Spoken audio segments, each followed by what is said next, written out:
One of the biggest parts of going to South Africa is the visa process, and I wish I would have known how extensive it was going to be and how expensive it was going to be. So one of the biggest things about going to South Africa is that you need to fly to the embassy here in the States and have an interview and turn in all your documents in order to gain a visa that isn't just a tourist visa, but it's a student visa. And that took a lot more months than I thought it would. And so I ended up getting my visa the day before I was flying out, which was filled with anxiety and just an experience that I don't wish on anyone. So, one of the biggest things I recommend, and I wish I would have known, is just starting the process much earlier than you think you need to, and just making sure that you're aware of the extra expenses that come with a visa. So, you're not only purchasing the visa, you're also purchasing flights to go to the embassy.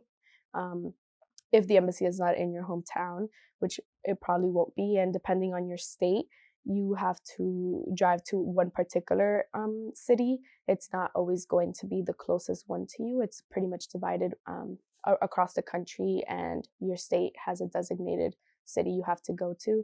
And so, apart from paying for the flights, you also have to pay for FedEx labels that are expediting the process, and the interview may or may not be as clear as you wish it would be. So you may be missing documents. And SIT, which is a program I went on, had a program that helped you with the visa, but they just basically look over the documents to see that you've filled them out, but they don't always tell you that you're missing something. So for me, I had to fly to DC, and I had a hard time having everything for that interview. So then they asked me to come back, and I wasn't able to financially. So I emailed them the things that were missing. And even then, they said I was missing something else. So the communication with the embassy and the program that's supposed to help you is very small and not as effective. So just to make sure that you need ample amount of time to make these mistakes, and even when they're not your fault, to just make sure to recuperate that so you're not getting your visa the day before.